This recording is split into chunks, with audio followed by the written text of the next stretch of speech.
Hotep. Hey, this is Michael Imhotep, founder of the African History Network, host of the African History Network show. I'm a talk show host, researcher, lecturer, writer, and historian. So it is Monday, June 20th, 2022. And if you've been watching the African History Network show and watching my broadcast, you know we've been dealing with some of the real history of Juneteenth and separating fact from fiction, okay? And we know that June 20th is the celebration of the actual federal holiday. So a lot of federal buildings are closed, and you have even state offices in 24 states that are shut down, and state workers are getting a paid day off. 26 states are not recognizing the federal holiday. In some of my presentations and lectures I've been doing, I did Juneteenth weekend in the Metro Detroit area. I talked about separating fact from fiction when it deals with the history of Juneteenth. And we dealt with things like why the Emancipation Proclamation did not free the slaves. We dealt with things like it was the 13th Amendment ratified December 6, 1865. Abraham Lincoln had no authority to free the slaves in the South because they had seceded from the Union, etc. So I've been celebrating Juneteenth for about 10 years, been doing lectures for about 10 years. But this presentation here today, I want to deal with something very specific. Juneteenth did not free all Black slaves in Texas. It did not free all African slaves in Texas. And I've talked about this before, and in the presentations I did this past weekend, and also media interviews that was done with me leading up to Juneteenth also. We've talked about how some slave owners in Texas kept their African slaves for an additional year, an additional season. Some sources say to get another season's worth of crops harvested and grown and planted, things like this, right? We also know that you're going to have Texas was a safe haven for slave owners. So because there was less of a presence of Union troops in Texas, you're going to have slave owners taking their African slaves from Mississippi, Louisiana, Arkansas, things like this into Texas, all right? But also was known to a much lesser extent is even though they're going to hold some of the African slaves, so there's approximately 250,000 of them in Texas, okay? Not just Galveston, Texas, but in Texas. We know that on June 18th, Major General Gordon Granger arrives at the beach there in Galveston, Texas, with about 2,000 Union troops. Many of them were African-American men, okay? About 2,000 Union troops, many of them African-American men. And they are there to enforce General Order Number 3, okay? Y'all have to bear with me. I'm broadcasting on my smartphone because my laptop died on me Friday about 10 minutes before I was supposed to do Roland Martin Unfiltered, Roland Martin shows. I had to broadcast his show from my smartphone, and I got to send my laptop to the insurance company tomorrow to see what they can do with it. So I'm crippled without my laptop because I run my business from it and do everything from that. So I'm broadcasting from a smartphone, so just bear with me. So was not talked about a lot is another thing that we're going to deal with in this presentation. Some slave owners did not want to free their enslaved Africans, so they killed them.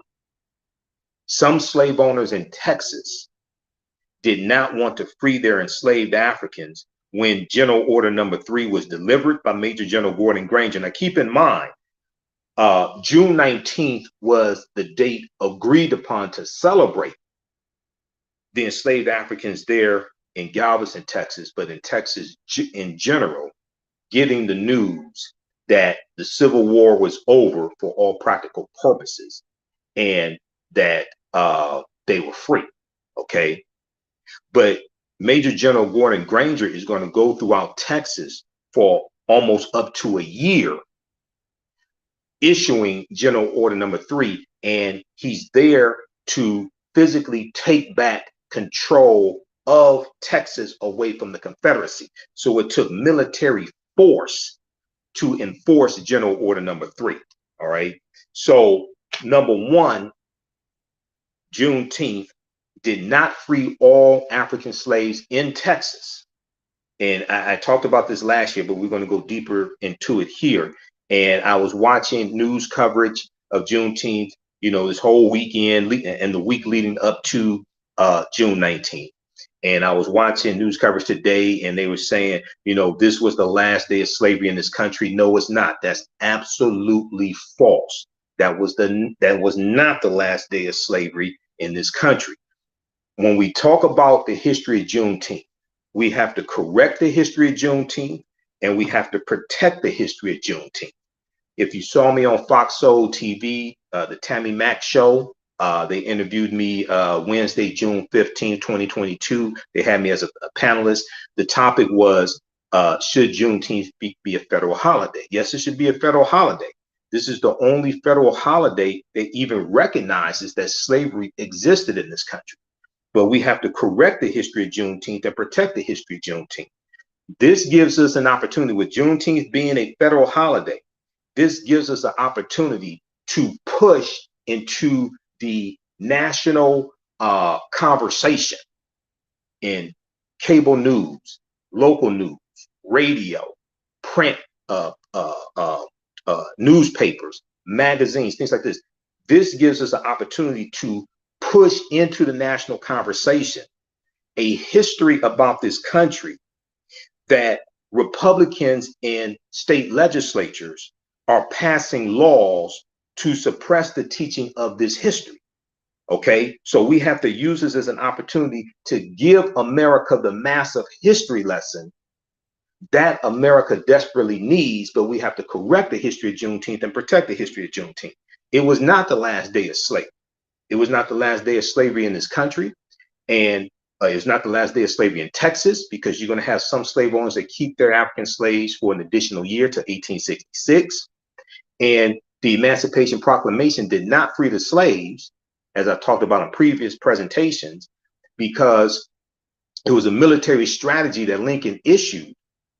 And the preliminary Emancipation Proclamation was issued September 22nd, 1862.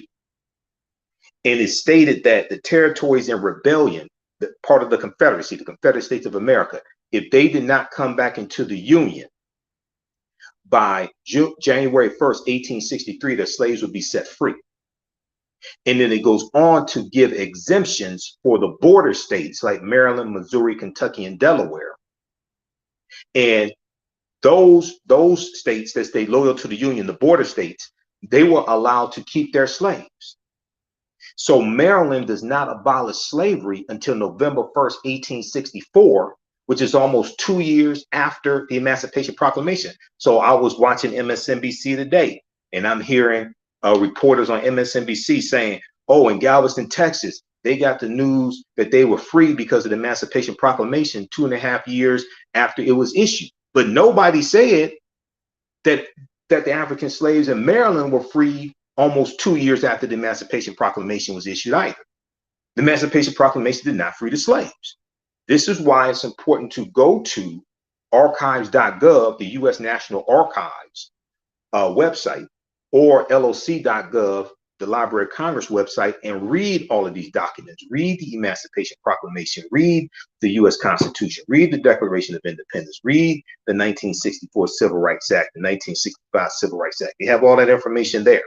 Okay, so we know it's going to be the 13th Amendment, ratified December 6, 1865, when Georgia ratifies the 13th Amendment, that's legally going to end chattel slavery in this country, because it took a constitutional amendment to do this, because slavery was sanctioned by the U.S. Constitution. When you talk about Article 1, Section 2, Clause 3, which dealt with the 3/5 compromise, which did not say we were 3/5 of a human being, is dealing with counting 3/5 of the slave population in states that own slaves, especially the southern states, because a lot of the northern states had already abolished slavery by 1787. And it's dealing with, for the purpose of apportionment and taxation, for the purpose of determining how many seats in the House of Representatives slaveholding states would have. It's based upon population. So how do you count the slave population? Do you count the 100% of the population? Do you count the full population in states like Virginia and Alabama, things like this? You count the full population, Virginia, etc. You count the full population. You count the population. You count half of the population. You count 3/4 of the population. The South wanted to count the full population. The northern states are saying, wait a second, if you count 100% of the slave population in those southern states, then you're going to have the southern states will have total dominance in the House of Representatives, because the northern states had a larger population of free people, okay, but the southern states had a larger population in total when you counted in their African slaves. So that's what the three-fifths compromise is. It's not saying we were 3/5 of a human being.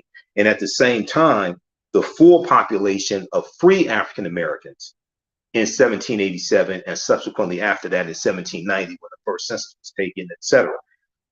The full population of free African Americans was counted for the purpose of apportionment as well. Okay, so Article 4, Section 2 of the U.S. Constitution laid the foundation for the Fugitive Slave Act of 1793 and 1850. So slavery was sanctioned by the U.S. Constitution. So it took a constitutional amendment to formally, legally end slavery in this country. All right, now, there was an article from, and how's everybody doing? Share this broadcasting in social media platforms. Give us a thumbs up, give us a heart, give us a like. I'm broadcasting from my smartphone. My laptop crashed on me. So I'm trying to get it repaired or replaced or what have you, okay? Also visit our new website, TheAHNShowNetwork.com. TheAHNShowNetwork.com is our new website. I built it before my laptop went down on me. So we have my DVD lectures, like I have a 2.5-hour lecture dealing with the real history of Juneteenth. We go deep into this history. This presentation, Juneteenth history, Emancipation Day, but not Independence Day. We never got our 40 acres and a mule. Dr. King's Poor People's Campaign, we're coming to get our check. So this is at our website, TheAHNShowNetwork.com. It's a new website. We have it in DVD format. If you want a digital download format, email us, and we have a digital download format also. Okay, that's on sale, $10. And you can also register for the online history classes I teach on Saturdays and Sundays. Sundays, 2 p.m. to 4 p.m. Eastern Standard Time is from the Civil War to the Civil Rights Movement and Black Power, 1865 to 1968. That's a 10-week online history course that I teach. We get deep into this history. And on Saturdays, I teach that one on Sundays. Saturdays, I teach ancient Kemet, the Moors, and the Ma'afa, understanding the transatlantic slave trade, what they didn't teach you in school. So we give you more information about those, but you can register for those classes and the discounted at our website at TheAHNShowNetwork.com. All right, so there was a good article that I posted on our Facebook fan page, The African History Network, and my personal page, Michael Imhotep. Posted this. This article came out June 19th, 2022, from the Washington Post. Not all enslaved Black people in Texas were freed on Juneteenth. Not all enslaved Black people in Texas were freed on Juneteenth. Apparently, people in mainstream media didn't read this article, because this is what I've been saying for years. And this article is written by Deneen L. Brown for the Washington Post. And I've read a number of articles by Deneen L. Brown, brilliant sister. She writes some really good articles. But what this article talks about is, despite the clear instructions in General Order Number 3 and the announcement that day in June 19th, 1865, and afterwards by Major General Gordon Granger's men, that the people of Texas are informed that in accordance with the proclamation from the executive of the United States, all slaves are free. All slaves are free. But despite this, not every enslaved African person in Texas was freed with that proclamation. And if we look at, I'm going to refer to my notes here on this. If we look at what General Order Number 3 stated, Quote, the people of Texas are informed that in accordance with the proclamation from the executive of the United States, all slaves are free. This involves an absolute equality of personal rights. This involves an absolute equality of personal rights and property rights between former masters and slaves. And the connection heretofore existing between them becomes that between employer and hired labor. And the connection heretofore existing between them becomes that between an employer and hired labor. The freedmen are advised to remain quietly at their present homes and work for wages. Okay, so this is what General Order number 3 says. Okay, now word of emancipation gradually spread over the vast state despite the efforts of some slaveholders to maintain slavery. Okay, despite the efforts of some slaveholders to maintain slavery, but some are going to maintain slavery because there were not enough Union troops to totally enforce it all throughout Texas. African Americans, however, would not be denied their liberty that had eluded them so long. When the news came, entire plantations were deserted. Many enslaved Africans brought from Arkansas, Louisiana, and Missouri during the Civil War returned home, while Texas freed persons headed for Galveston, Texas, Austin, Texas, Houston, Texas, and other cities where federal troops were stationed because there was more protection for them in those cities where federal troops were stationed. Okay, so now I want to go back to this article from the Washington Post. Not all freed enslaved Black people in Texas were freed on Juneteenth. Okay.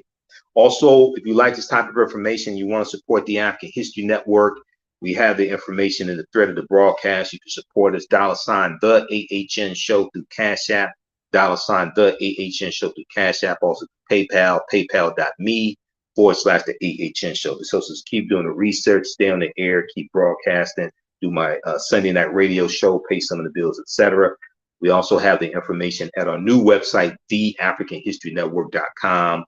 It has information about Cash App. When you go to Cash App, it'll say Michael and show my picture there, because there are about 5 or 6 fake African History Network Cash App accounts that are out there. They're using our logo, things like this. I've contacted Cash App. They've opened up an investigation about 6 weeks ago. They're slower than Heinz ketchup. So I'm trying to get these fake African History Network Cash App accounts shut down because they've been stealing money from us. Okay. So when you go to our Cash App account, $ the AHN show SHOW, and you'll see it scrolling at the bottom of the screen. When you go to it, it says Michael and shows my picture there. All right, now let's continue here. Okay, so enslavers across the state of Texas resisted the General Order number 3, hiding the news from some enslaved Black people, some enslaved Africans. Many African people were forced to continue labor under the oppression of ruthless enslavers and unscrupulous plantation owners. So in some cases, the word is going to be kept away from them. In other cases, they're going to find out they were free, but they were forced by their slave owners to stay in captivity. Okay, because word is spreading from plantation to plantation. There was also another good article that I read. Now I have a whole file folder, so I'm not new to this at all. I have a whole file folder on Juneteenth. I've been doing presentations for going back to 2012. Then I got a file folder here dealing with articles dealing with Juneteenth. But there was a good one that came out June 20th, 2020. 4 enduring myths about Juneteenth are not based on facts. We're going to talk about this also because this dispels myths surrounding Juneteenth history. One of them I've already talked about, dealing with the Emancipation Proclamation.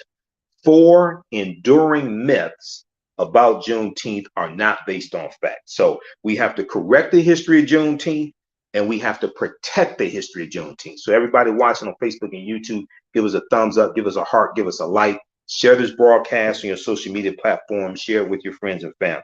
Okay.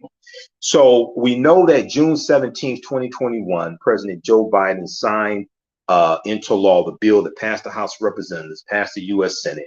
It was sponsored by Representative Sheila Jackson Lee of Texas in the House of Representatives. We know our sister, Mother Opal Lee, who was 94 years old last year. She's 95 now. We know she marched for years to make Juneteenth a national holiday, a federal holiday. We know she worked for years and marched to make Juneteenth a federal holiday. She's also a member of Zeta Phi Beta Sorority Incorporated, which are my sisters, because I'm a member of Phi Beta Sigma Fraternity Incorporated. So the announcement on June 19th, 1865, did not end slavery in Texas. The barbaric institution continued in other forms and by other names, according to historians. One historian, C.R. Gibbs, the initial C.R. and Gibbs, Gibbs, said there was almost universal agreement from statements of enslaved people that many Texas slave owners held off making the announcement. Many black Texans did not receive the news until 1866. Quote, slave owners resorted to tricks, they delayed, they postponed. This was money, C.R. Gibbs said. He's the author of the book Black, Copper, and Bright, B-R-I-G-H-T, Black, Copper, and Bright, the District of Columbia's Black Civil War Regiment.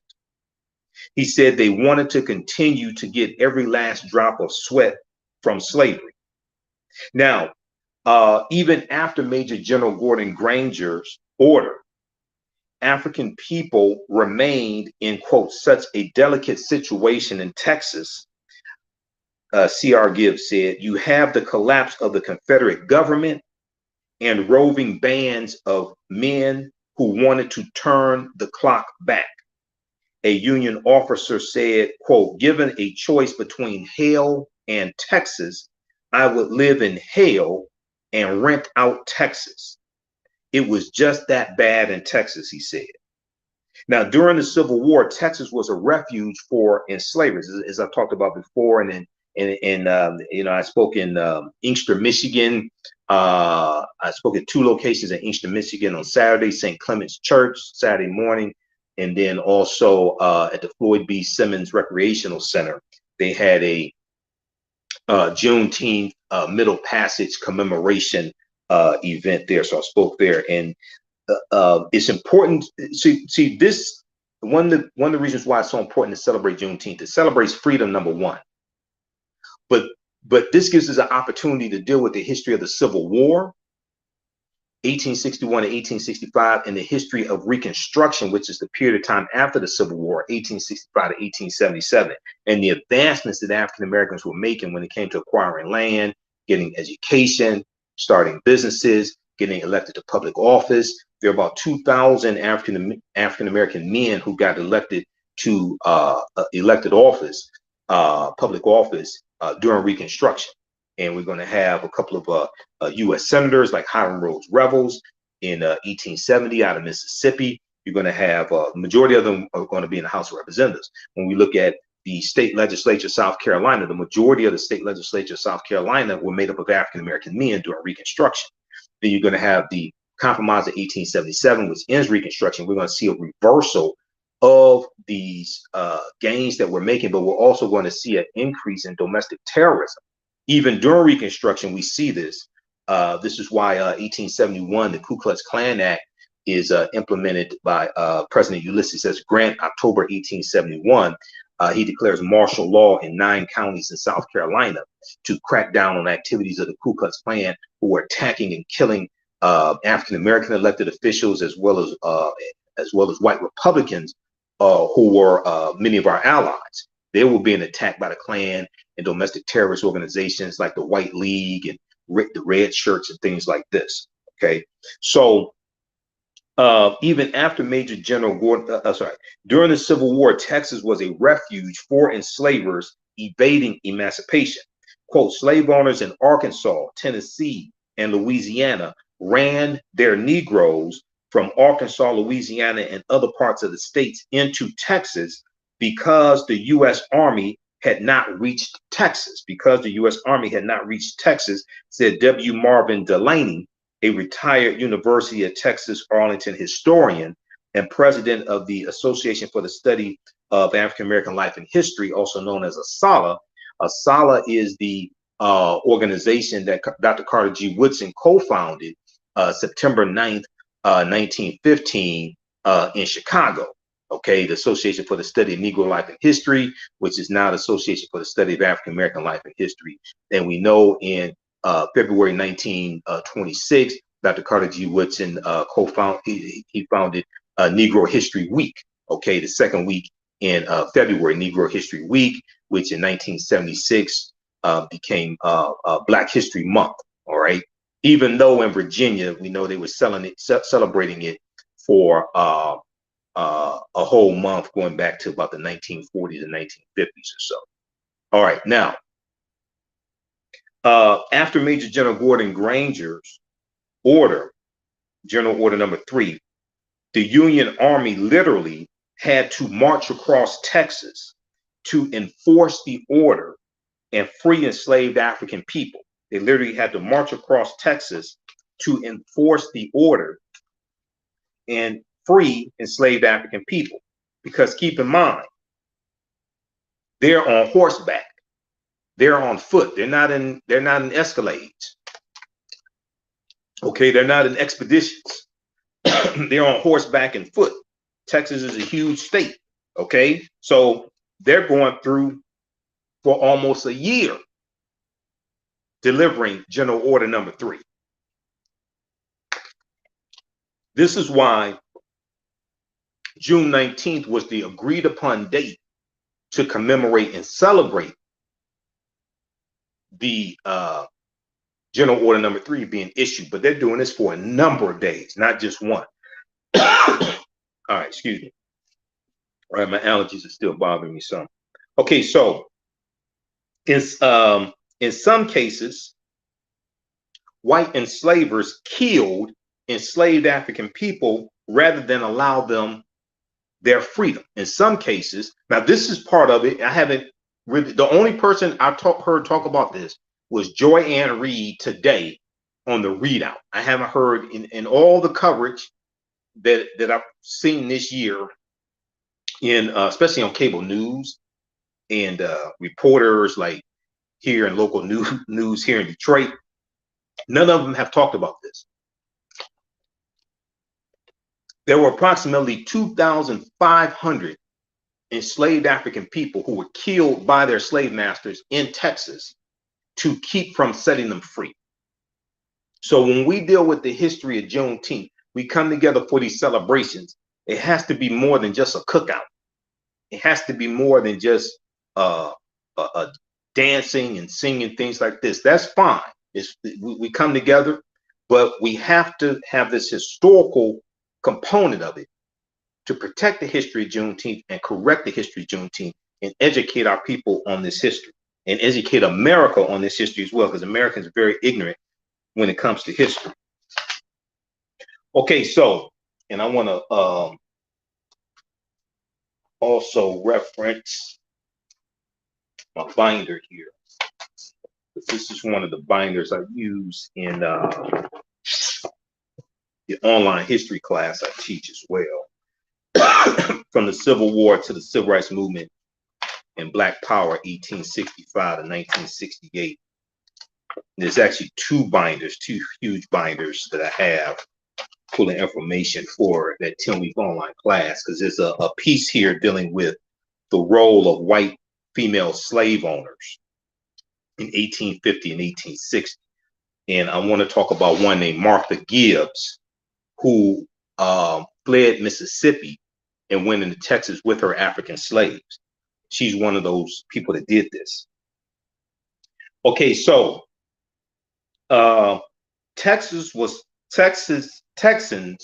were so resentful that African Americans would become free that they literally carried out a pogrom, P-O-G-R-O-M.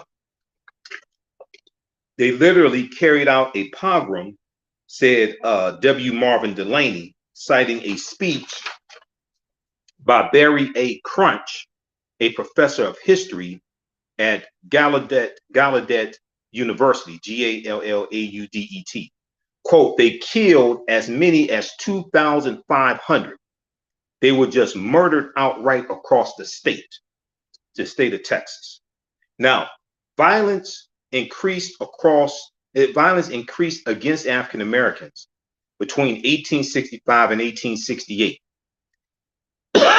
And we know we have the Opelousas massacre of 1868, Opelousas, Louisiana, and that was surrounding politics and African Americans voting, the Opelousas massacre.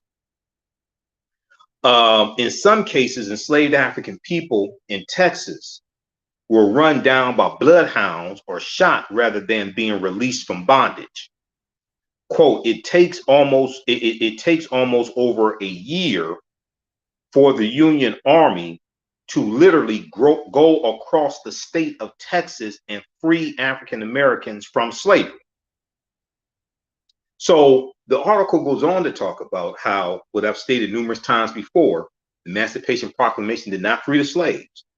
Slavery formally ended in the United States December 6, 1865, with the ratification of the 13th Amendment, which stated, quote, neither slavery nor involuntary servitude except as a punishment for crime whereof the party shall never be duly convicted shall exist within the United States. Now, people talk about a loophole that re-enslaves African Americans. I encourage you, that's a myth. The 13th Amendment is based upon what's known as the Northwest Ordinance of 1787. That phrase dealing with involuntary servitude, things like this, that already existed and already applied to white men. And they're given the same rights to African American men. And if you look at prison rates and things like this, even leading up to the 1970s, the prison rates in this country were relatively low. Yes, African Americans disproportionately made up prisoners, but what people call mass incarceration, that doesn't really start till about 1970, 1971, because Richard Nixon declares his war on drugs June 17, 1971, in front of Congress. And from 1970 to 1993, the U.S. prison population quadruples in this country. It goes from about 300,000 in 1970 to 1.3 million in 1993. You can go to bjs.gov, Bureau of Justice Statistics website, U.S. government, bjs.gov. You can look at the incarceration numbers for decades. Now, this is before the 1994 crime bill. That wasn't signed until September 13, 1994. I know people like to think that, oh, that's 94 crime bill created mass incarceration. No, it didn't. You didn't look at the period of time from 1970 to 1993. U.S. prison population quadrupled during that period of time. That's before the crime bill was even signed into law. Okay, so watch I interviewed Dr. Darrell Scott, history professor at Howard University. He's a historian, former past president of ASALH, Association for the Study of African American Life and History. And he's a friend of mine. I interviewed him for about 2 hours. We went through and dealt with, it's on our YouTube channel, Michael Imhotep, Imhotep. It's on my Facebook fan page, The African History Network as well. It's archived there. And you can just Google his name and my name. His name, D-A-R-Y-L, one R in his name, Darrell. You can Google his name and my name, and the video probably come up. And he went through step by step and dealt with how there's a whole misunderstanding of the 13th Amendment, people thinking that it re-enslaved people, things like this. Now, there's an effort now by well-meaning people to, they say, abolish slavery and get rid of the 13th Amendment, abolish the 13th Amendment state by state, things like this. Okay, that's if you want to do that, that's fine. But the question I would ask people, if your argument is the 13th Amendment is still enslaving people in this country, then from my understanding, there are 4 states that have abolished the 13th Amendment. The question I would ask is, the day before the 13th Amendment was abolished in those 4 states, how many people were enslaved because of the 13th Amendment? And the day after it was abolished, how many people were freed because the 13th Amendment was abolished in those states? If you want to remove language, that's fine.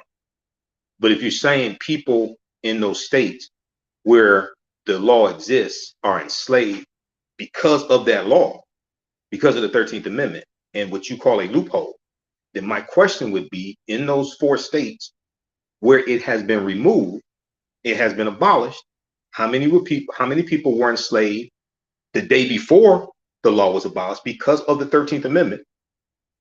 Because you said that slavery still existed. So how many people were enslaved because of that? And the day after it was repealed, or the week after, or the month after, how many people were free because that law was abolished? So you want to remove language, that's fine. But what evidence are you citing that people were enslaved because of that language? And what states have abolished privatized prisons because the 13th Amendment was repealed in those states? Now, I know California abolished privatized prisons because it was passed in the state legislature, signed into law by Governor Gavin Newsom, things like this, right? But I don't think that was because the 13th Amendment was repealed in California. Okay, so all right. Watch the interview that I did with Dr. Daryl Scott. It's an excellent history lesson. Now,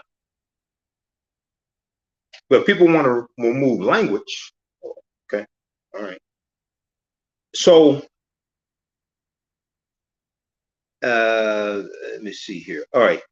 Now, another thing that's extremely important to understand, and I've heard a little bit about this previously in all my research on Juneteenth, but probably nothing in mainstream media about this. You had slave owners in Texas after General Order Number 3 is issued. They're going to flee Texas and take their African slaves, and they go to Cuba and Brazil as a safe haven, because Cuba did not abolish slavery until 1886, and Brazil did not abolish slavery until 1888. And there are descendants of these white supremacist Confederates. They're descendants that still live in Brazil today. They're called Confederados. How many people knew about this? They're called Confederados, okay? Now, some enslavers resisted. We go back to the article from the Washington Post. Not all enslaved Black people in Texas were freed on Juneteenth. Here's the article, and I have my notes here written on it as well. You got to bear with me. My laptop crashed on me and it went down and won't start up. So I have to, like I said, send it to the insurance company, try to see what they're going to do, and try to get, I don't know how long that whole process is going to take. I never had to do it before. So I'm going to see if I can try to get a laptop in the meantime, because I'm crippled without it. But if we continue here, page 3 of this article, or page 4, some enslavers resisted the Emancipation Proclamation order and resisted General Order Number 3 by fleeing, F-L-E-E-I-N-G, fleeing, taking their enslaved African workers south to Cuba and Brazil, where slavery had not been outlawed. Cuba outlawed slavery in 1886. Brazil outlawed slavery in 1888. And we know that the majority of the Africans who were part of the Middle Passage who were taken out of Africa, the majority of them did not come to the United States. We know the largest population go to South America, especially Brazil. And then they're going to go to the Caribbean. They go to Haiti and Jamaica and Puerto Rico and Honduras, Hispaniola. And we know the western third of Hispaniola is where you have Haiti, Saint Dominique, what the French called it, Santo Domingo is what the Spanish called it. So the somewhere maybe 4 or 5% actually come to the U.S. Okay.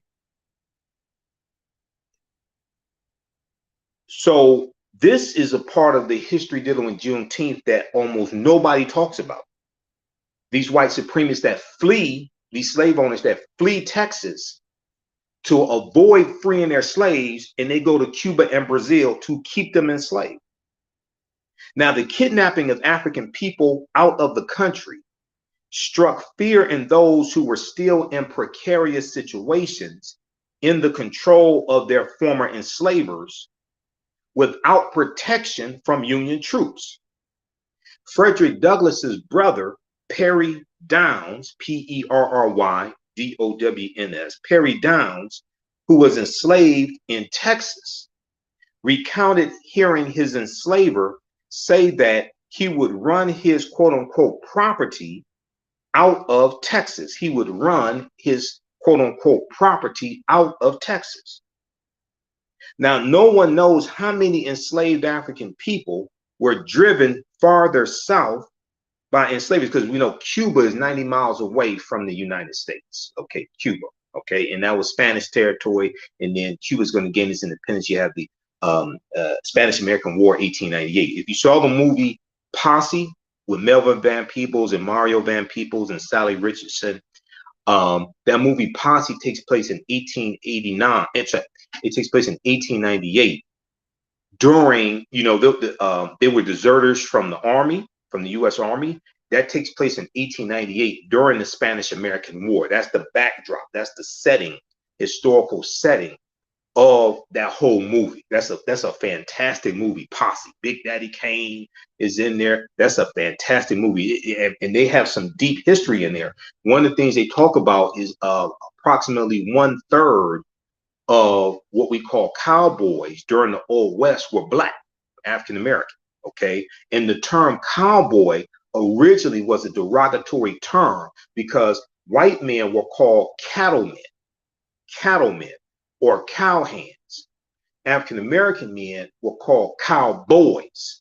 Okay, but our skills when it came to roping steer and bullfights and all that stuff.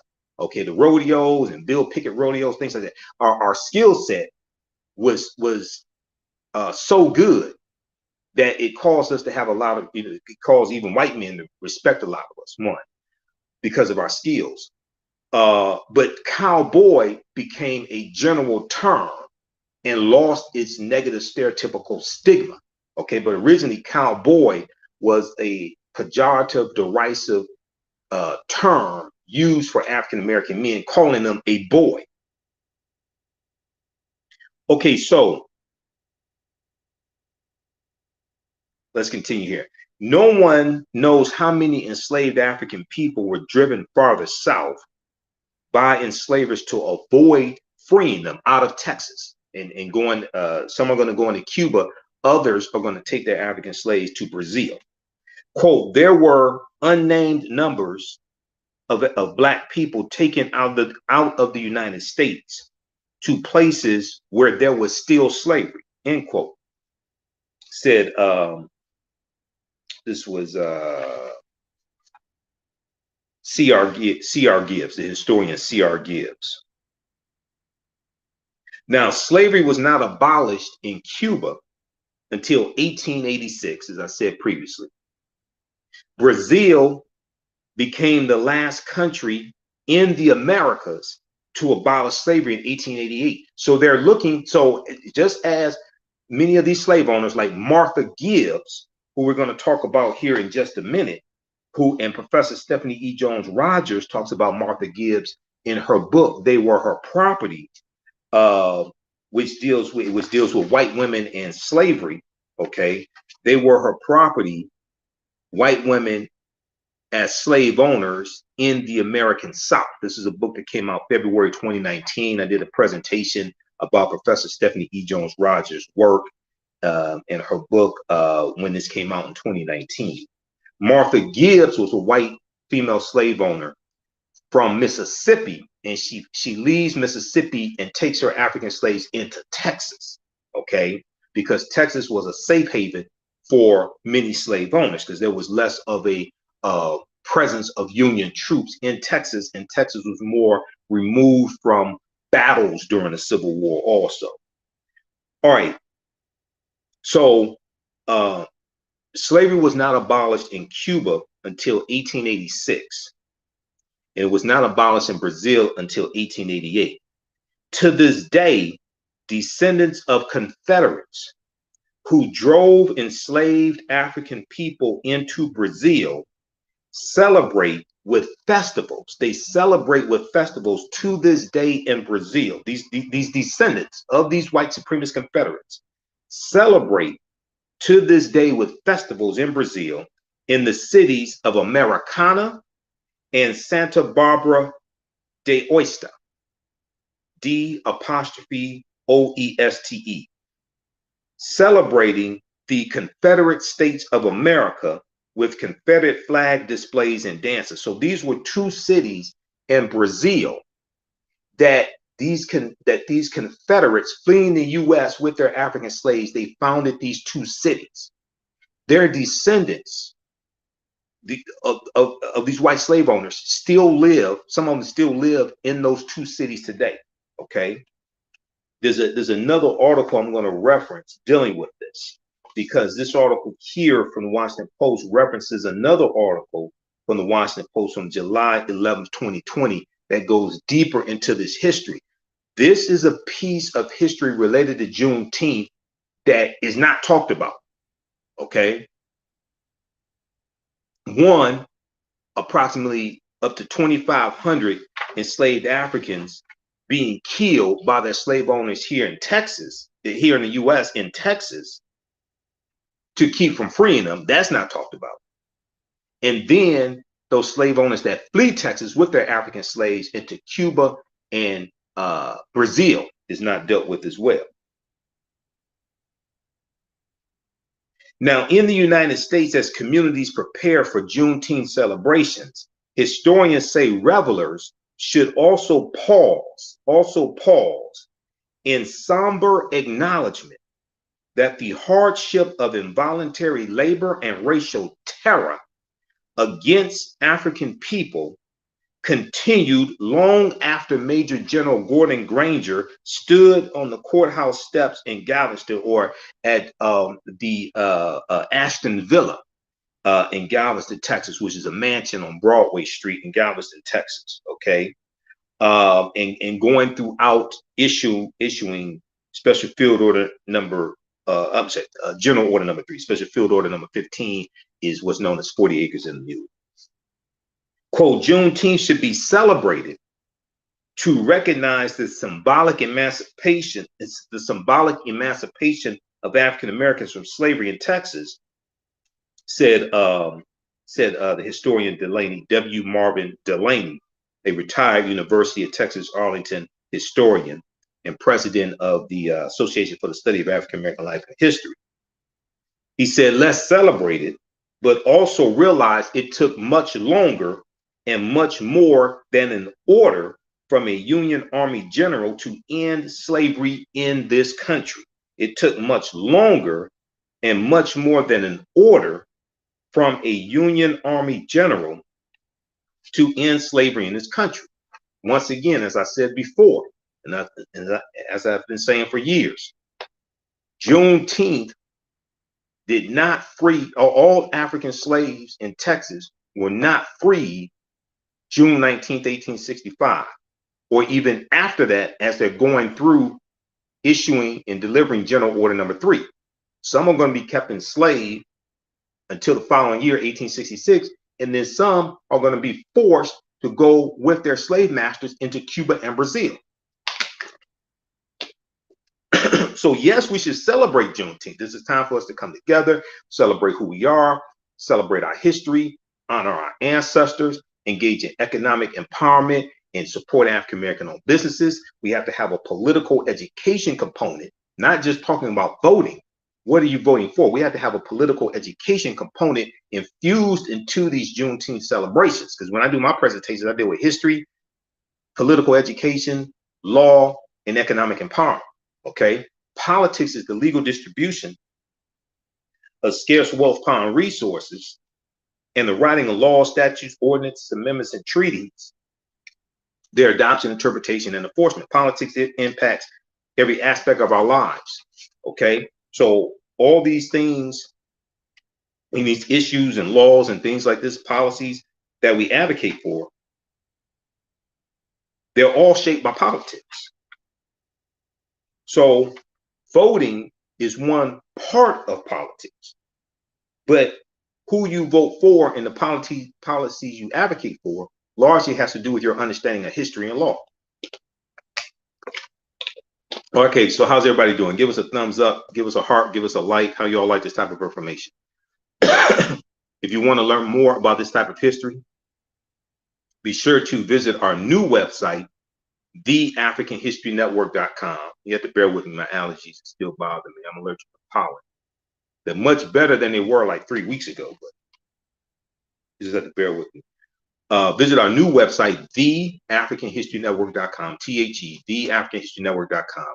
You can order my DVD lectures there, and we have digital downloads also. This one deals with the real history of Juneteenth. It's about a 2.5-hour lecture. Juneteenth history, Emancipation Day, but not Independence Day.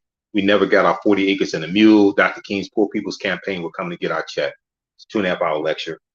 I got this one here, Black Wall Street, from the Destruction to the Resurrection of Economic Empowerment.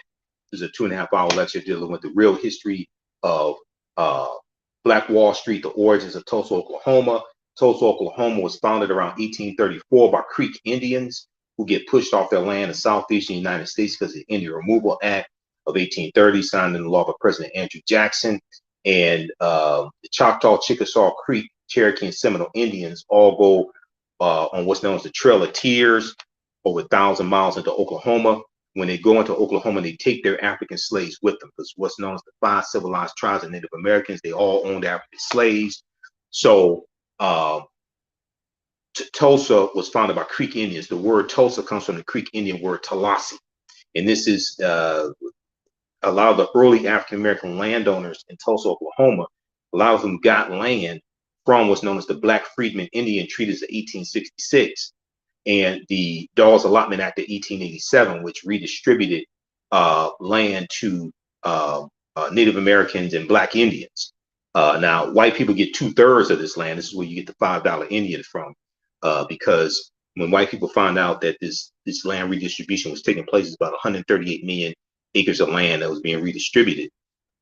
You had to anglicize your name. You had to anglicize your name to be put onto the Dawes rolls. It was like a type of census, so to speak. So white people were paying $5 to get their names added to the Dawes rolls and getting land also. This lecture here, when black men dominated horse racing and how an organized effort forced them out.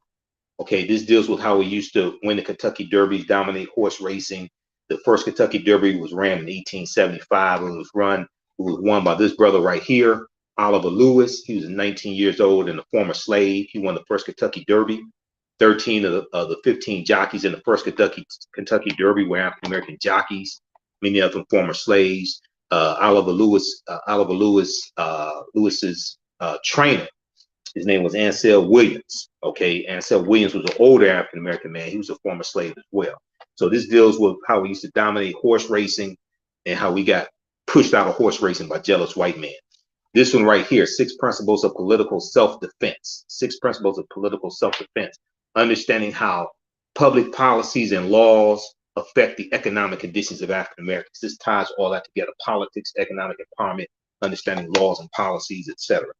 Okay, now there was so that's all at our new website, TheAHNShow.com. You can also register for the 10-week online history classes that I teach there as well. It's right on the homepage. Okay, so there was a a good article from, there was a good article from history.com, which deals with the massive overlooked role of female slave owners, the massive overlooked role of female slave owners. This is from March 12, 2019. And it talks about it references the book by Professor Stephanie E. Jones Rogers, They Were Her Property. And it deals with her research. She's a African-American woman, brilliant sister. She's a history professor at the University of California, Berkeley. And her book deals with citing Census Bureau statistics and other evidence. In 1850 and 1860 in this country, 40% of slave owners were white women. Okay. The name of her book, They Were Her Property, White Women as Slave Owners in the American South, came out in February 2019. Slaveholding, and the article says the high number of people, and they talk about Martha Washington, George Washington's wife, because Martha Washington owned more slaves than George Washington did when they got married.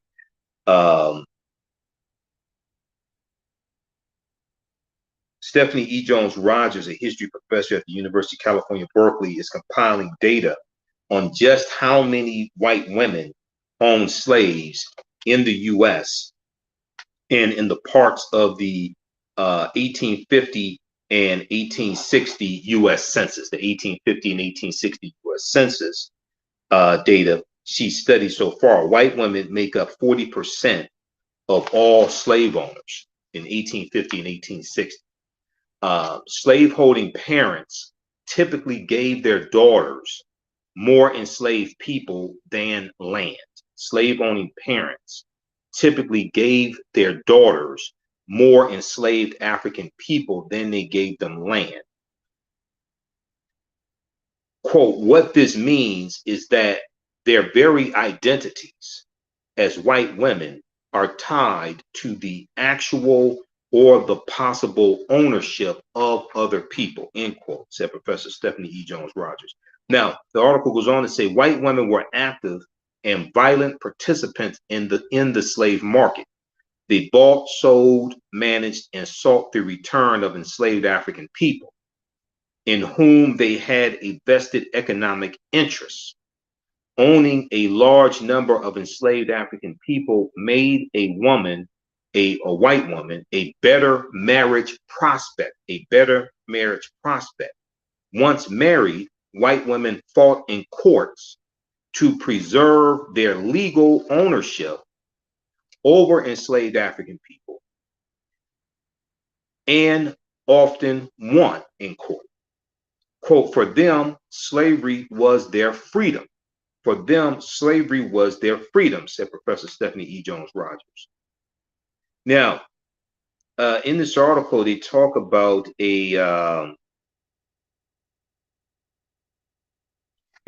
Martha Gibbs, page 3. White women also fought to maintain the wealth and free labor that slavery provided them through the Civil War. Civil War is 1861 to 1865. Okay. The U.S., as Union troops made their way through the South, freeing enslaved African people, white women would move enslaved people farther from the soldiers' path. One white woman named Martha Gibbs, not Marla Gibbs, 227 and the Jeffersons. There's no place like home. I mean, no place child. Not Marla Gibbs, Martha Gibbs. Okay. One white woman named Martha Gibbs even took enslaved African people to Texas and forced them to work for her at gunpoint until 1866. This gets back to what I was talking about, saying all enslaved African people in Texas were not freed in 1865. Okay, the slaves that Martha Gibbs owned is an example of that. She kept her African slaves by force until 1866. And this is even after the 13th Amendment ratified December 6, 1865, when Georgia ratifies the 13th Amendment. Now, after the Civil War, Southern white women sought to recreate slavery through exploitative work contracts. Some also wrote books portraying the institution of slavery as gentle and benign. The most famous being Gone with the Wind by Margaret Mitchell, which is one of the biggest pieces of propaganda when it comes to the history of slavery. Gone with the Wind and Mammy and Butterfly McQueen, Hattie McDaniels, Mammy and Butterfly McQueen. I don't know nothing about birthing no babies, things like this. One of the biggest pieces of propaganda. Rhett Butler, Clark Gable, frankly, my dear, I don't give a damn. Scarlett O'Hara, all this just nonsense.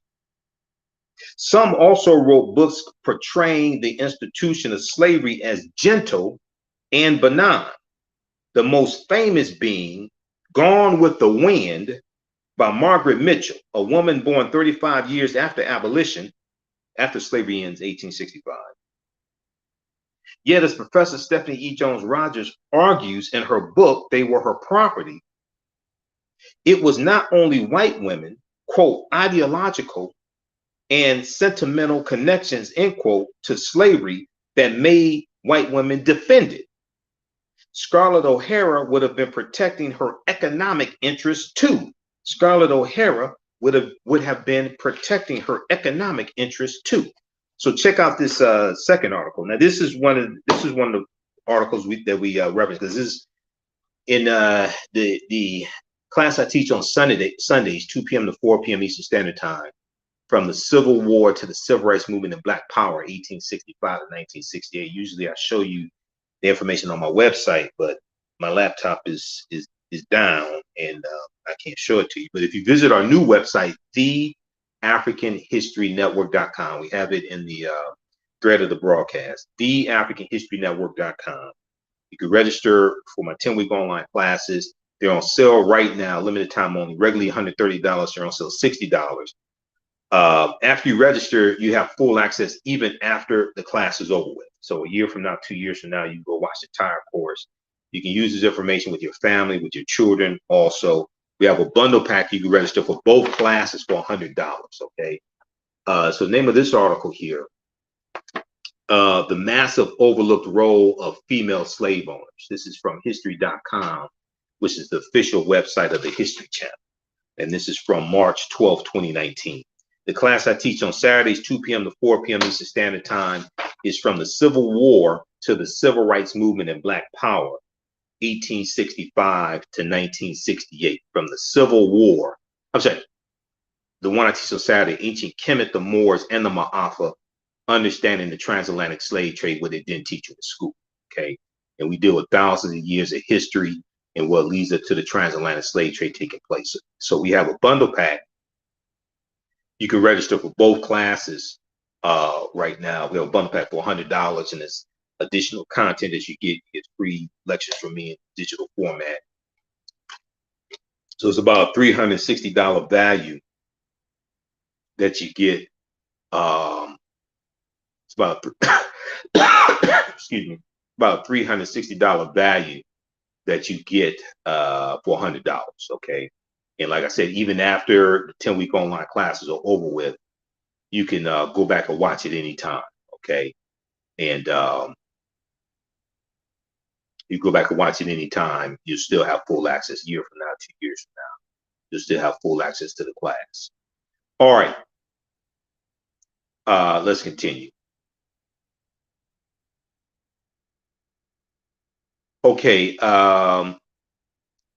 There's this other article that I want to get to. This gets deeper into the history of white slave owners in Texas, fleeing Texas and forcing their African slaves to go to Cuba and Brazil so that they can continue to enslave them after 1865.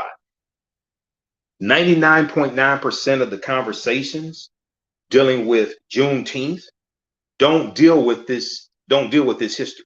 Okay, so the article from the Washington Post, the first article from Washington Post that I shared with you, that was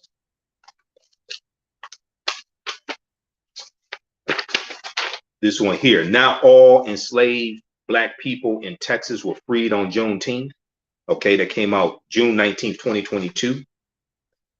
And another reason why this is so important, there's a lot of misinformation that's floating around in the media dealing with the history of Juneteenth, last day of slavery, things like this. Because it's a federal holiday, it gives us an opportunity to have this conversation about history and correct the misinformation.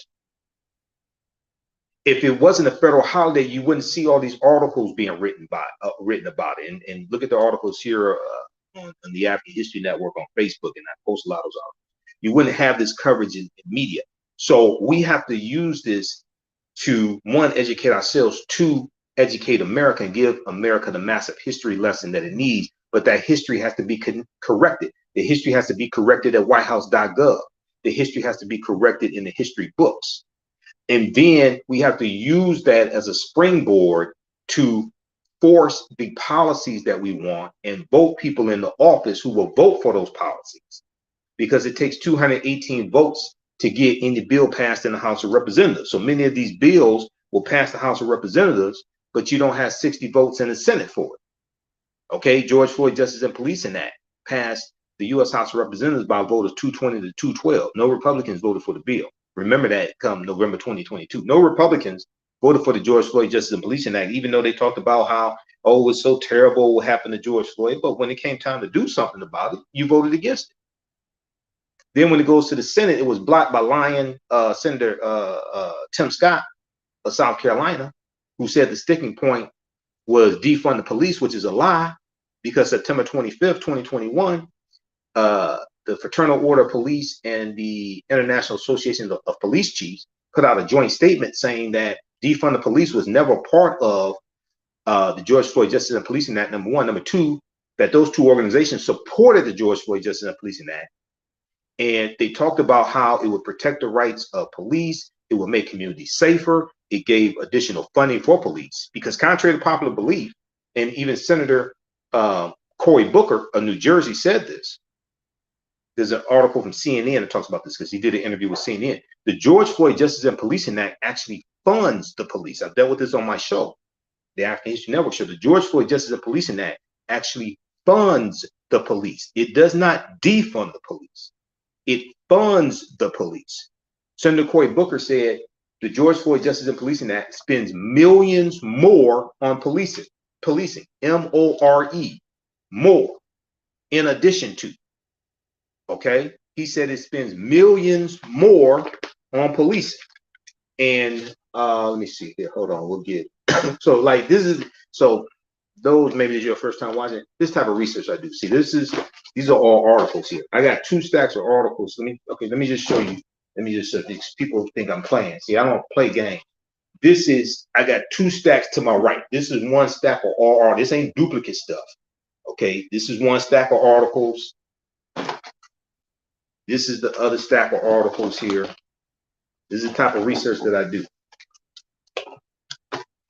This is another stack of articles. See, this deals with the California Reparations Task Force. This is another stack of articles right here.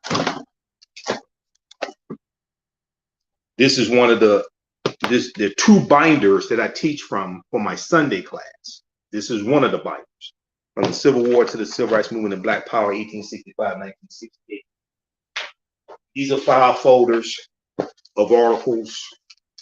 This is one dealing with Juneteenth. I'm a historian. I don't play games. Proper documentation ends all conversation. This is my file folder on reparations. These are all articles dealing with reparations. This is my file folder on critical race theory. Articles dealing with critical race theory, what it is. This just deals with a bunch of current articles here. This is this one right here. This was actually a lot of stuff in here dealing with Buffalo, New York, and the Justice Department and their response to shooting Buffalo, New York. This is so this I have crates. I have a couple crates on the other side of the office full of file folders with articles. So I don't play games. All right. Now,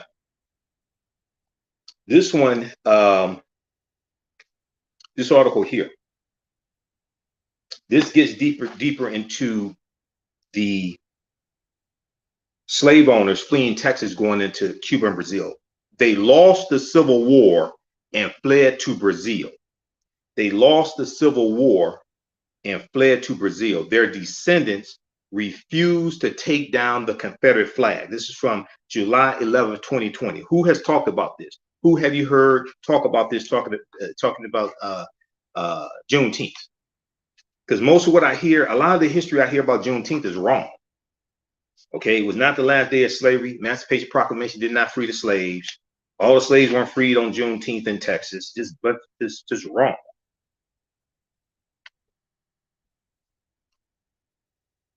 To Marina Lee Colbachini, Colbachini, to Marina Lee Colbachini. Her middle name is Lee. Pay attention to that. It was a family tradition.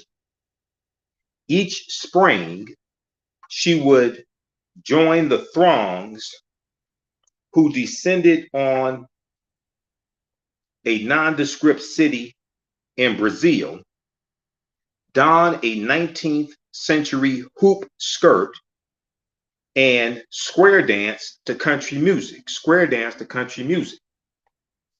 Now, she's in Brazil. It's like, why are they square dancing? The theme of the annual festival was the Confederate States of America. This is in Brazil. How many people have heard of this? The theme of the annual festival was the Confederate States of America, the Confederacy. It's one of history's lesser known episodes. After the Civil War, thousands of defeated Southerners came to Brazil to self-exile in a country that still practiced slavery.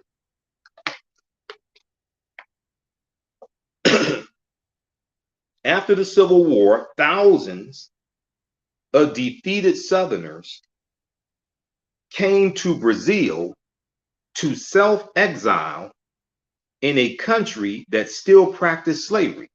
For decades, FOR, for decades, their descendants have thrown a massive party that now attracts thousands of people to the twin cities of Americana and Santa Barbara de Oeste, O-E-D apostrophe O-E-S-T, de Oeste, to celebrate all things Dixie, D-I-X-I-E. The Confederate flag is everywhere, or what we call the Confederate flag, which is really the Confederate battle flag of Northern Virginia under General Robert E. Lee's army.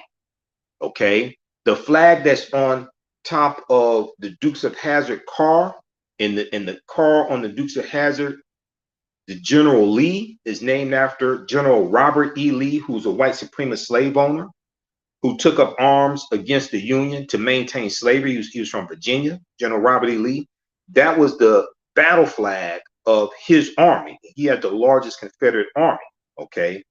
And when he surrenders to General Ulysses S. Grant, April 9th, 1865, this, many people say that's the end of the Civil War. So it's really going to ramp down and start coming to a close, really coming to a close. But keep in mind, the Civil War is going to continue for another 16 months.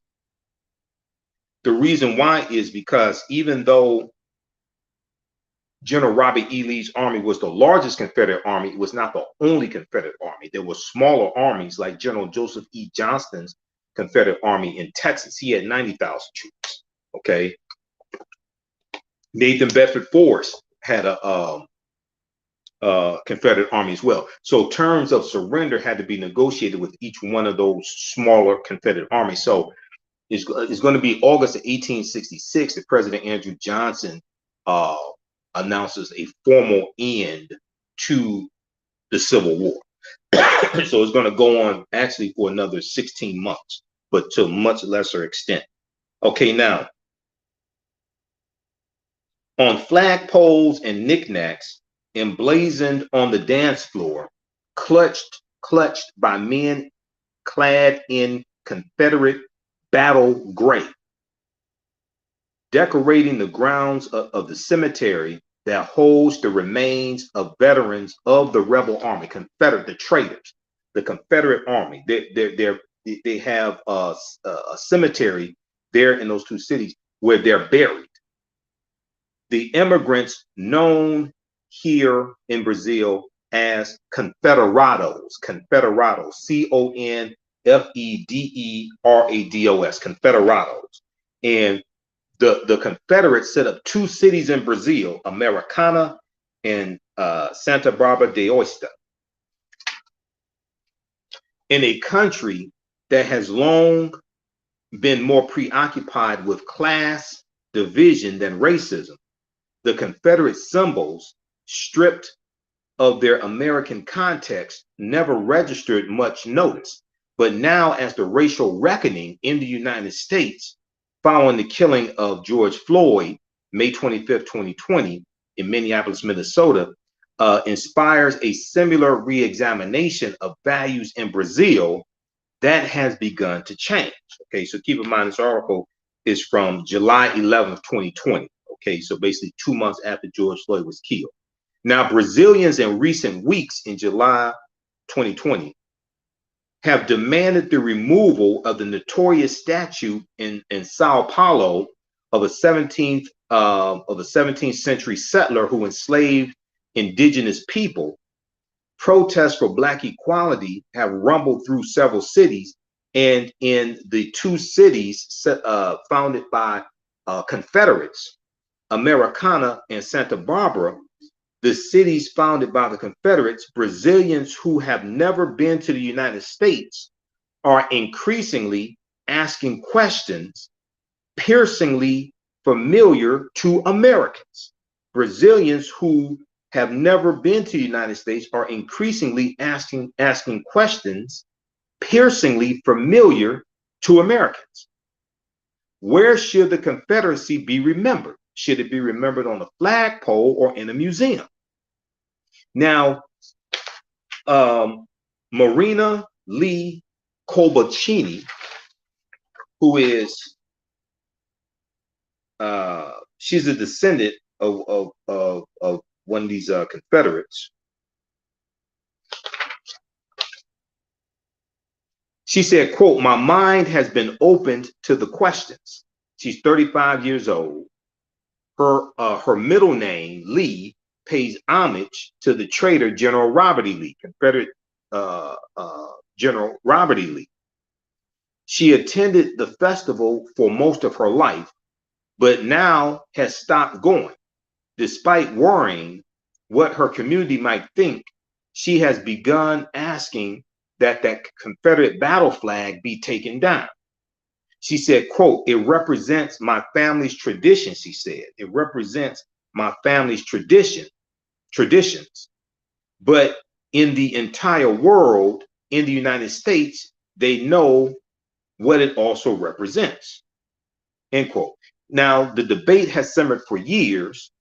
One side is the Fraternity of American Descendants, the group that throws the annual party there in Brazil, tends to the Confederate cemetery grounds and promotes a lost cause orthodoxy reminiscent of the most ardent Confederate apologists.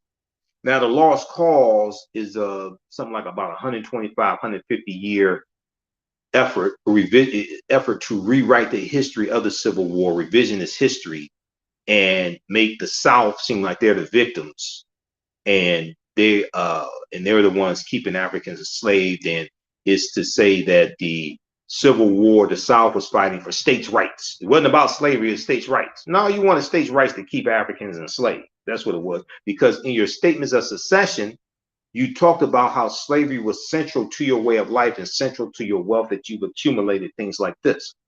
So you wanted states' rights to maintain slaves. Now, on the other hand, in the Black Union for Equality, which has been leading a community charge to strip the festival in Brazil of the Confederate battle flag, considered by many to be a symbol of hate and repression. Okay, it's an organization called the Black Union for Equality. Now, in what might be the farthest outpost of the American culture wars, a new battle over the Confederate battle flag is only just beginning. But it's beginning. It's taking place in Brazil, okay, where these two cities exist that were founded by white slave owners fleeing, especially Texas, in 1865, going into Brazil to keep their Africans enslaved, because Brazil did not abolish slavery till 1888. Some are going to go into Cuba because Cuba did not abolish slavery till 1886. Okay, so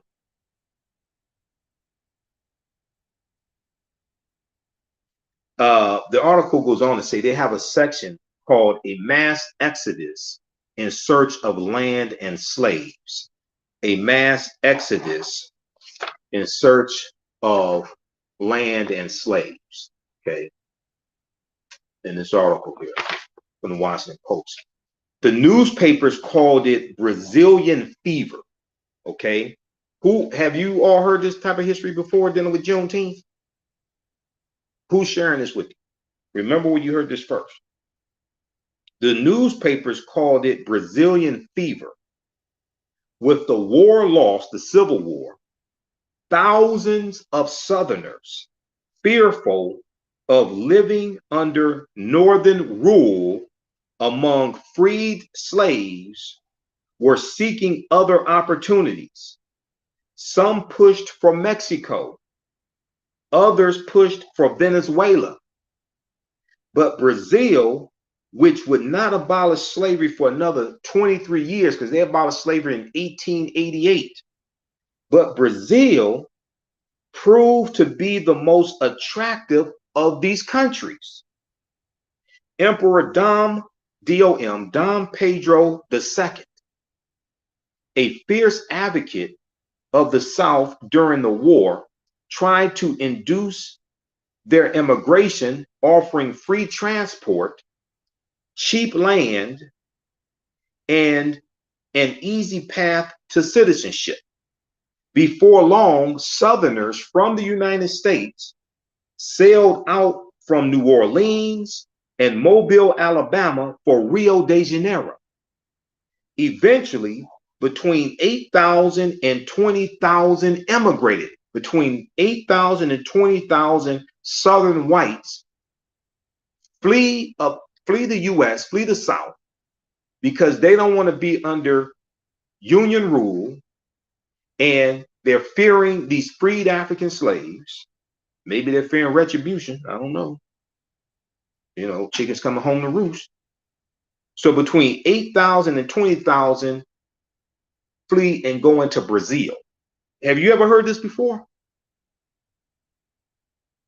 Now, Colonel Charles Gunter, Gunter, urged in a letter to the Charleston Mercury newspaper in 1868. He said, quote, "Move here and buy land. Move here and buy land. We have here a beautiful place for our village in the center of rich land and on a grand river. We have here a beautiful place for our village, the center of rich land and on a grand river, end quote.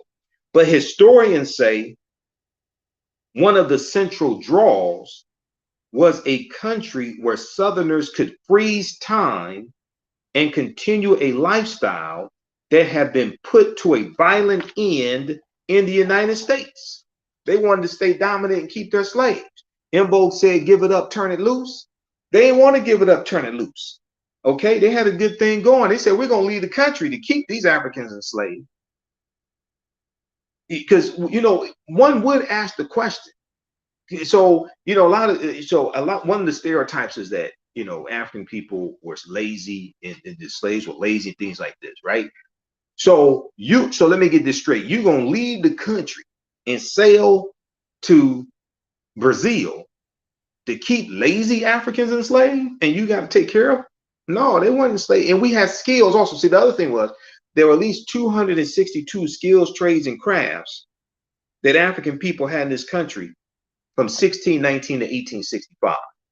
We were the shipbuilders, the basket makers, the barrel makers. Actually, so I teach this in my classes. So be sure, if you like this type of information, be sure to visit our new website, TheAfricanHistoryNetwork.com. It's much easier to navigate on your smartphone. You can order the DVD lectures right from the smartphone, register for the online classes I teach right from the smartphone. So this helps us keep doing the research, stay on the air, pay the bills, etc. There are at least 262 skills, trades, and crafts that African people had in this country from 1619 to 1865. Okay, at least 262 skills, trades, and crafts. And these skills are going to help build America. A lot of these skills we brought with us from Africa. So we were the anchor makers, the artists, we were barrel makers, bartenders, barbers, ship makers, engineers, all different types of things like this. This information comes from the book by James Newton and Ronald Lewis. Okay, the name of the book is called The Other Slaves, Mechanics, Artisans, and Craftsmen. It's from 1978. Okay, The Other Slaves, Mechanics, Artisans, and Craftsmen. At the Charles H. Wright Museum of African American History here in Detroit, they have a display when you go through their main exhibit called And Still We Rise. They have a display when you go through and come out on the other side. They have a display that lists all these skills, trades, and crafts that we had in this country from 1619 to 1865. Okay, so what happened was I was there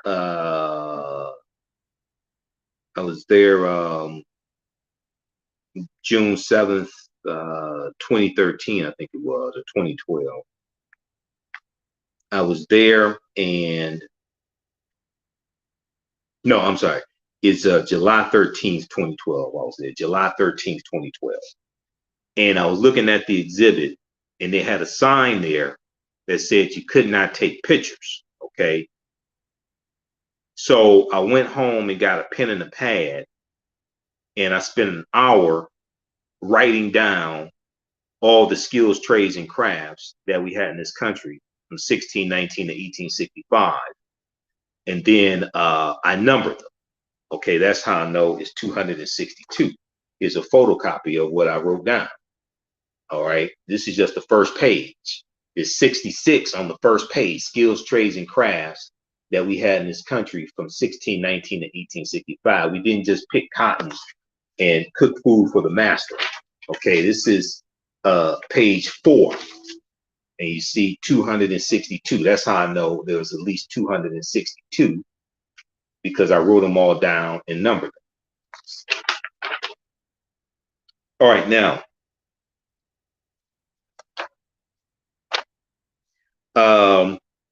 also, if you like this type of information, you can support the African History Network, $ the AHN Show through Cash App, $ the AHN Show through Cash App, also through PayPal, paypal.me, paypal.me. That helps us keep doing the research, stay on the air, keep broadcasting, pay some of the bills, etc. Okay, and share this broadcast on your social media platforms. Give us a thumbs up, give us a heart, give us a like if you like this type of information.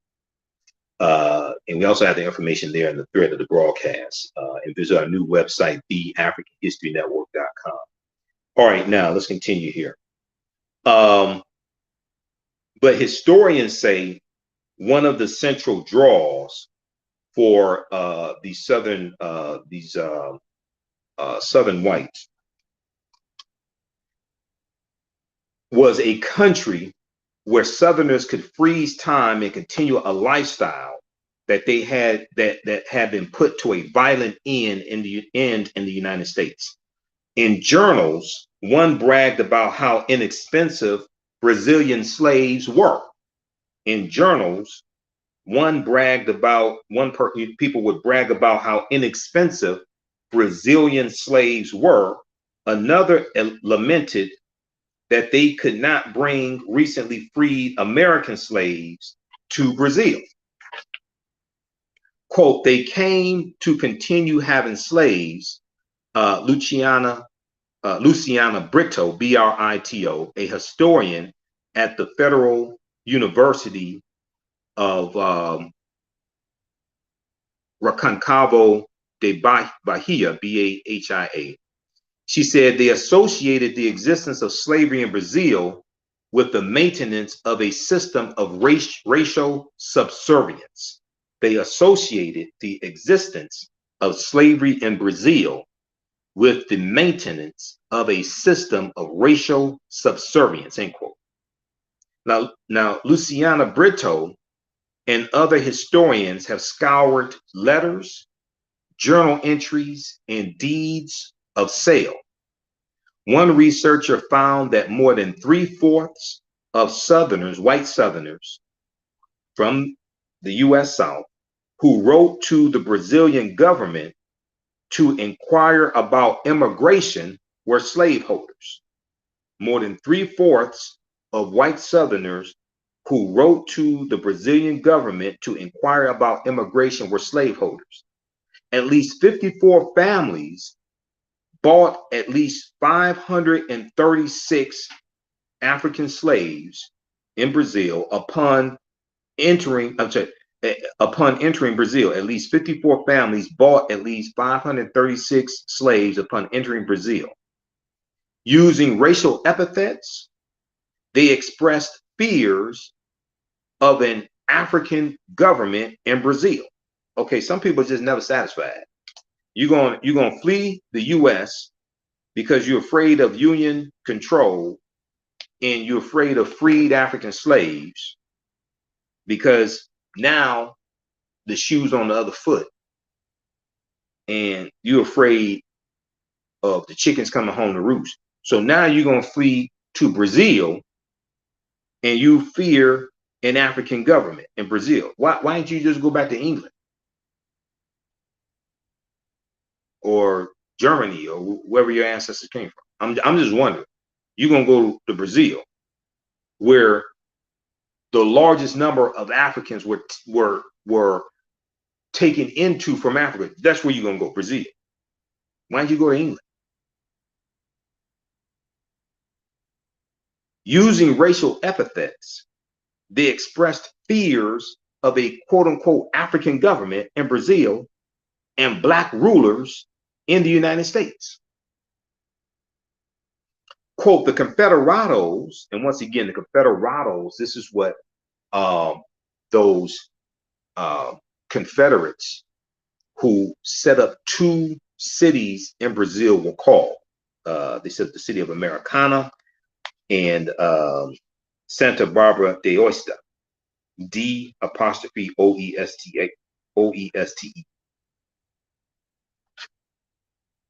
Quote, the Confederados presented themselves as refugees of a devastated America. Oh, now you're the victim. You enslaving African people, holding them against their will so you can profit off them. Now you're the victim. Said Jordan Brasher, a geographer at Columbia State University who wrote his dissertation on the Confederado communities in Brazil. Quote, as the downtrodden, poor, defeated Confederate soldiers looking to pull themselves up by their bootstraps. They also brought the ideology of white supremacy and racial terrorism from the United States to Brazil. And see, white supremacy is like one of the biggest exports out of the U.S. also. Okay, and stereotypical images of African people, things like this.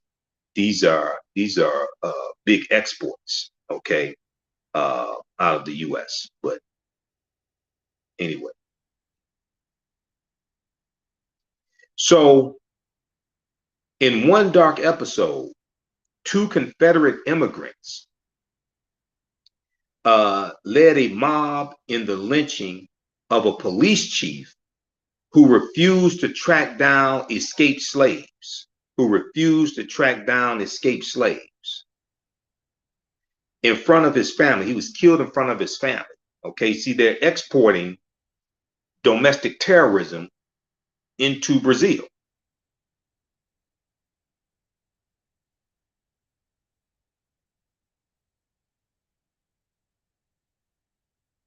Let me repeat this. In one dark episode, two Confederate immigrants led a mob in lynching a police chief who had refused to track down escaped slaves, and they killed him in front of his family.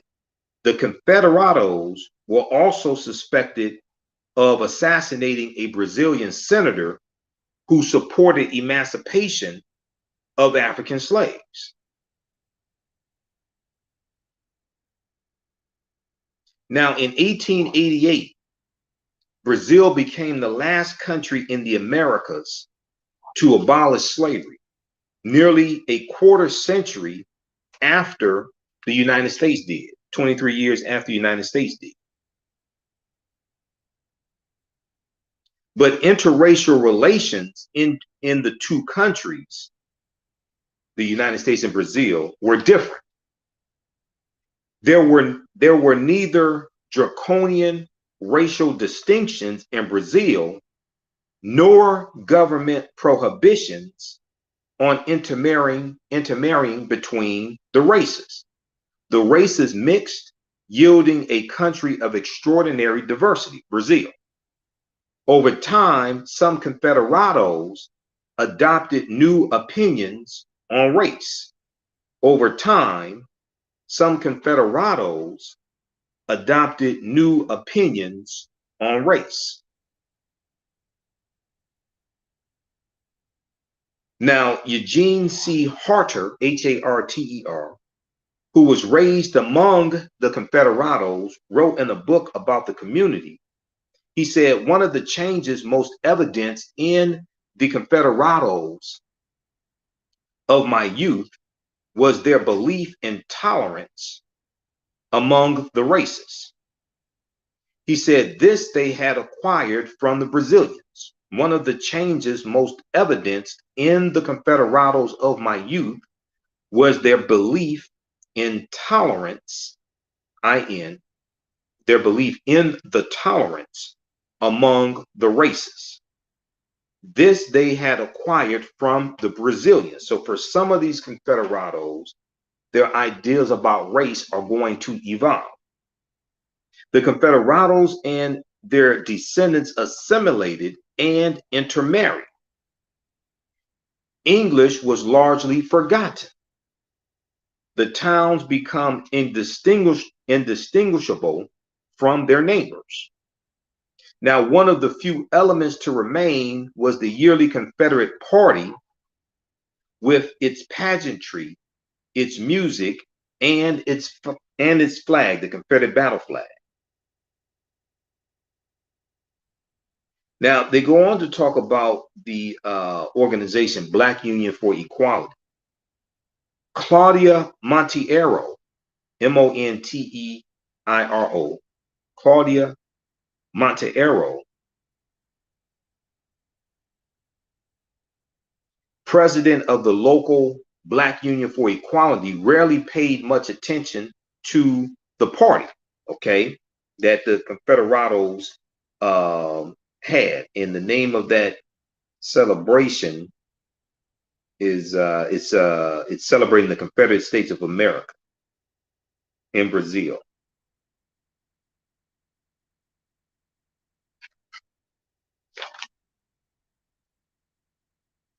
Claudia Monteiro, president of the local Black Union for Equality, says she spent 40 of her 48 years in Santa Barbara de Oeste, which is one of the towns founded by the Confederados, the former Confederates from the South here in the U.S. And to her, it was nothing more than a town quirk. It was nothing more than a town quirk. Living in Brazil, other racial issues had always seemed more pressing, including those in her own life. Like many Brazilians, she grew up identifying as Moreno, M-O-R-E-N-A, Morena, M-O-R-E-N-A, Morena, one of the many distinctions in this country's racial taxonomy, rather than the darker negra, N-E-G-R-A, negra. Now, negra, N-E-G-R-A, she was led to believe by mass media, and even in her family was, quote unquote, always ugly. Okay. Claudia Monteiro talks about how she was led to believe by mass media in Brazil and even in her family that to be negra meant that you were always ugly. Their hair, she said, their hair was ugly. Their form was ugly. She said, I did not want to be Black. She's in Brazil. She said, I did not want to be Black. Not until she saw the work of the photographer Sebastião Salgado did she reassess that belief that she did not want to be Black, and to be negra meant that you were ugly. In his images, she said, she recognized so much beauty and dignity in the faces of Africa and Brazil that she committed herself to Black history and activism. And it's important to understand, you know, one of my teachers, Dr. Leonard Jeffrey, says whoever controls the history, whoever controls the history, whoever controls the images controls the self-esteem, the self-development, the self-worth. Okay. And you know, if you listen to the African History Network show, I talk about how what you do for yourself, what you do to yourself, and what you allow other people to do to you and get away with is based upon what you think about yourself. What you think about yourself is based upon what you have been taught about yourself. What you've been taught about yourself is based upon everything you've read, heard, and seen about yourself. Okay. So when you control when you control the radius of a man or woman's thoughts, you control the circumference of his or her actions, because the mind can't do or teach what it doesn't know. So this deals with the control of images and media. Things like this is very powerful. And whatever is disseminated becomes imitated. Okay, so read the rest of this article here. They lost the Civil War and fled to Brazil. Their descendants refused to take down the Confederate flag. This is from July 11th, 2020, the Washington Post, written by Terrence McCoy. Okay, powerful article. This deals with a piece of history tied to Juneteenth that's not talked about. You had slave owners in Texas and other southern states that did not want to live under Union rule. They're going to flee Texas, and in some cases take their African slaves with them and go live in Cuba, which is about 90 miles away from the U.S., because Cuba did not abolish slavery to 1886. Or they take a ship, and they go on a ship, go on a boat, go to Brazil, because Brazil did not abolish slavery to 1888. How many people have heard this before? Because in all the coverage dealing with Juneteenth and the media, things like this, I ain't hear about this. In the past couple of years, I've just heard of just a very little bit about this. This article, the article that came out June 19th, 2022 by Deneen L. Brown for the Washington Post, had some of the most most information in it. And she also cited the article that I just showed you from July 2020. Not all enslaved Black people in Texas were freed on Juneteenth. This is what I've been saying for years. We have to really study this whole history and its context. So when we come together with Juneteenth celebrations, we can educate our people. Juneteenth is an opportunity for us to give America the massive history lesson that it desperately needs, because Americans are very ignorant of history. All right. And then check out this article here from National Public Radio, NPR.org. 4 enduring myths about Juneteenth are not based on facts. This is from June 20th, 2022. The first myth: President Abraham Lincoln issued his Emancipation Proclamation on January 1st, 1863, and it's outrageous that it took 2.5 years for the news to finally reach enslaved African people in Texas. I keep hearing this. That's not historically accurate. Excuse me. So they break this down, what the facts are. Many African slaves knew about Lincoln's executive order emancipating them. The news was widely covered in Texas newspapers with an anti-abolitionist spin, and Black people would have overheard white people discussing it in private and in public.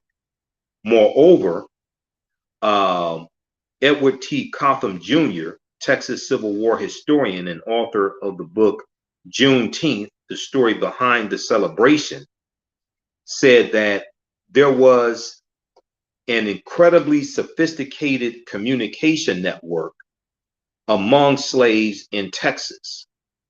There was an incredibly sophisticated communication network among slaves in Texas. He said news like that spread like wildfire. We know some slaves knew about the emancipation even before slave owners.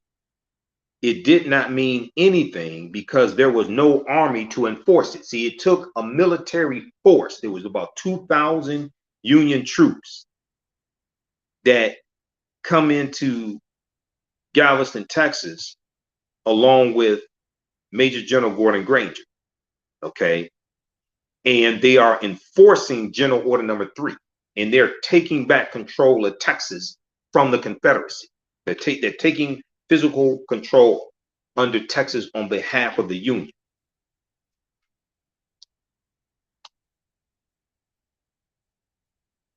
All right, now,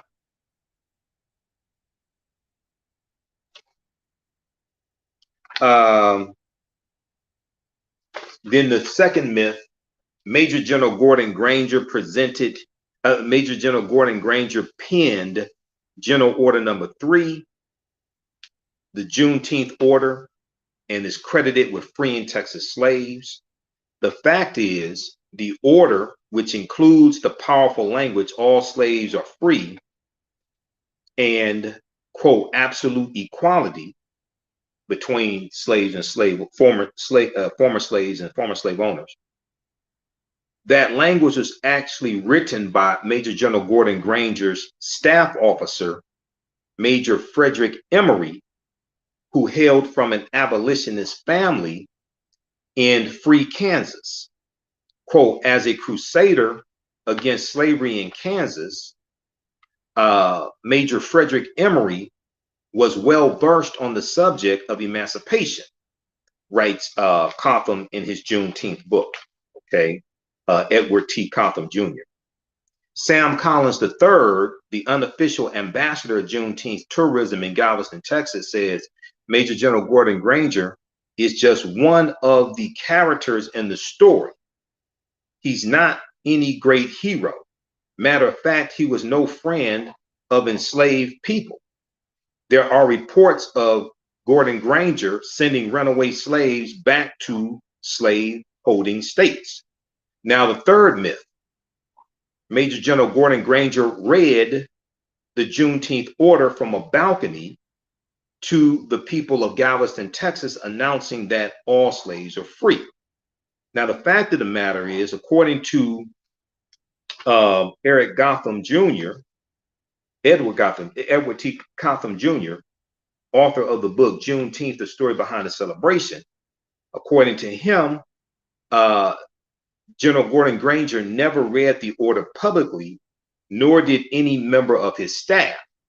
It would have been posted around town, particularly at places where African Americans, African people gathered, such as the Negro Church on Broadway.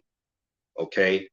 Broadway is the street in Galveston, Texas, where Ashton Villa is. So according to the story, he reads the General Order Number 3 from the balcony of the Ashton Villa, and that's on Broadway Street in Galveston, Texas. Okay, the Negro Church on Broadway, as Reedy Chapel AME Church was then called. Most enslaved African people in Texas learned of General Order Number 3 when the slave master called them together and read them the news. When the slave master called them together and read them the news. The fourth myth surrounding Juneteenth is that Juneteenth was basically a Texas version of the Emancipation Proclamation. Okay, now General Order Number 3, the fact is General Order Number 3 stated unequivocally all slaves are free, but it also contained patronizing language intended to appease planters or slave owners who did not want to lose their workforce. 41 words of the brief 93-word order urged enslaved people to stay put and keep working. Okay, General Order Number 3, General Order Number 3 said the freed people are advised. Let me pull this up here just a second. It said the free people are advised to remain at their present homes and work for wages. Remain at their present homes and work for wages. They are informed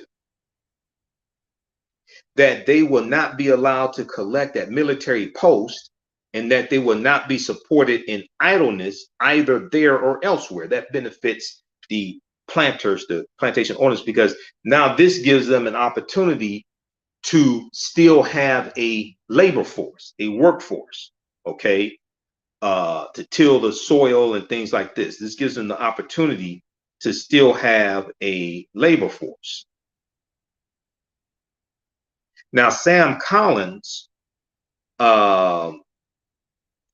said, quote, the last two sentences advise the freedmen to remain at their present homes. The last two sentences advise the freedmen to remain at their present homes and work for wages.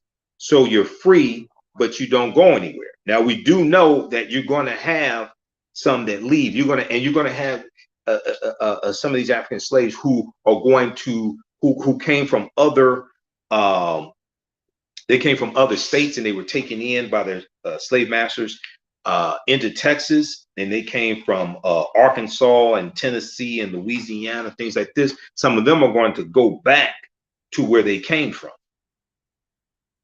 Now, Ed Cotham said, Ed Cotham Jr., author of the book Juneteenth, The Story Behind the Celebration, he said many years later, the formerly enslaved who were interviewed for the 1930s WPA slave narratives, okay, the WPA Works Progress of America, WPA slave narratives. He said they remembered when the Freedom Paper was read to them, because you had the last of the former slaves die in the 1950s, okay.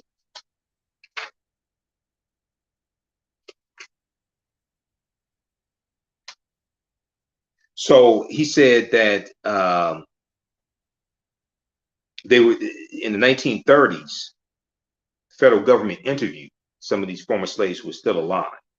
And they said that they remembered when the Freedom Paper was read to them. The slaveholder wanted to keep them working, but they did it, but they didn't hear it that way. the slaveholder wanted to keep them working, but they did not hear it that way.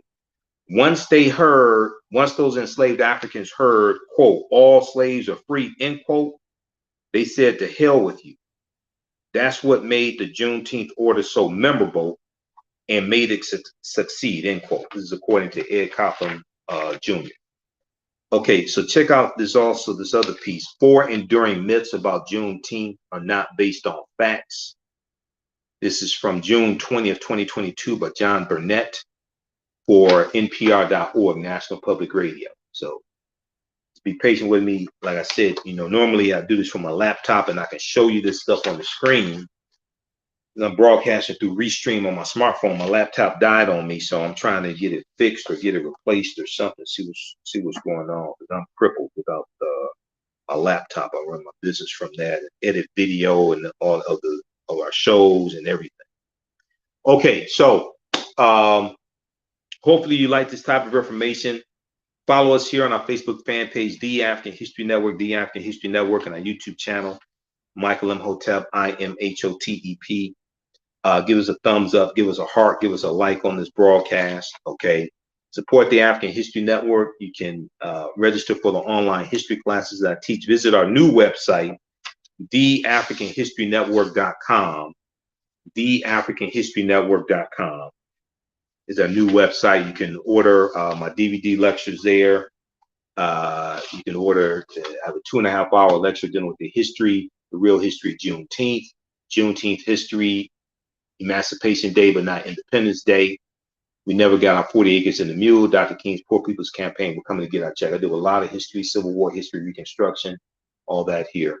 That's $10. We have it in digital download format also. You can email us at AHNshow@AfricanHistoryNetwork.com. AHNshow@AfricanHistoryNetwork.com. It's going to digital download format. Digital download is $5. We have my 2.5-hour lecture dealing with the real history of Tulsa, Oklahoma, and Black Wall Street and the Greenwood District, North Tulsa. Black Wall Street, from destruction to the resurrection of economic empowerment, because we rebuilt Black Wall Street, which is the business district. It started at the intersection of Greenwood, Archer, and Pine. We rebuilt it with our own dollars, and we had help from surrounding Black townships also. Okay, so we rebuilt it. Yes, I know a lot of people talk about it was burned down to the ground. A lot of it was burned, but we rebuilt it. 1926, Dr. W.B. Du Bois goes to North Tulsa, and he talks about how it's thriving again. Businesses were rebuilt, things like this. So that somehow that gets left out of the conversation. We somehow just want to talk about white people destroying what we had, but we don't talk about rebuilding it again. Okay. And then you can register for the 2 online 10-week history classes that I teach on Saturdays and Sundays. And this also helps us keep doing research, helps finance the African History Network, because I don't have billion-dollar donors or million-dollar donors that finance this. Okay, so we're supported by our people. Saturdays, normally 2 p.m. to 4 p.m. Eastern Standard Time. It's Ancient Kemet, the Moors, and the Ma'afa, Understanding the Transatlantic Slave Trade, what they didn't teach you in school. And on Sundays, it is From the Civil War to the Civil Rights Movement and Black Power, 1865 to 1968. So I do a PowerPoint presentation. We have book references, articles, video clips. It's very visual. There's this binder here. A couple of the articles that I share with you here for this presentation come from the online class that I do on Sundays, From the Civil War to the Civil Rights Movement and Black Power. And this is one of the binders, 2 binders of information that I teach from. This is part of the curriculum. I put all this together myself. I'm a historian. I've been studying 30 years. So this is all, I put all this together. We started in 1803 with the Louisiana Purchase for the Sunday class. The Louisiana Purchase and the Haitian Revolution, because those 2 events are related. And then we go throughout history, Mexican-American War, Texas won its independence, 1836, Mexican-American War, 1846, 1848, Treaty of Guadalupe Hidalgo, 1848, which ends the Mexican-American War. The U.S. gets the territory that makes up Colorado, Utah, Nevada, California, Arizona, and New Mexico, to get that for about $15 million from Mexico. And we deal with the Compromise of 1850, which organizes that land that that the U.S. gets from Mexico because of the Mexican-American War. And the Compromise of 1850 consists of 5 bills. The 5th bill is the Fugitive Slave Act of 1850. Okay. Also, you have we deal with the Kansas-Nebraska Act of 1854, and we go through chronologically. Each class we deal with about a 10-year, 20-year period of history, chronologically to the Civil War, Reconstruction era, Jim Crow era, Great Migration, 1915, 1970. 6 million African Americans migrate from the South up north, including from Texas. We talk about things like the Black Exodus of 1879, where you have about 6,000 African Americans migrating from Louisiana and Texas, primarily, and they go into the Kansas territory. They go into Kansas. We do the Great Migration, 1915, 1970, World War I, World War II, Civil Rights Movement, the Black Power movement. Okay, so that's the Sunday class. We do the sessions live. All the sessions are archived and recorded. You don't have to be present in class. Or don't take attendance. Don't give tests. You can see me. I can't see you. There's a live text chat, so you can ask questions.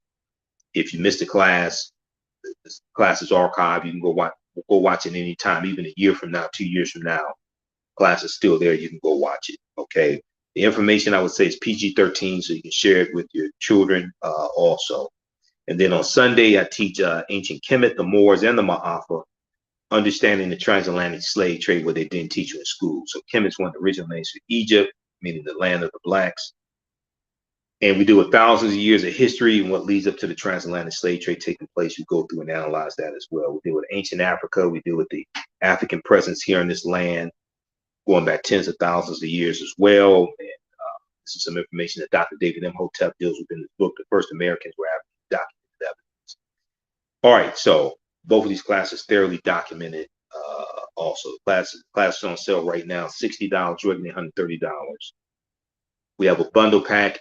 Visit TheAfricanHistoryNetwork.com, our new website, TheAfricanHistoryNetwork.com. We have a bundle pack of both classes. You can register for $100. As soon as you register, this content, you can start watching right away.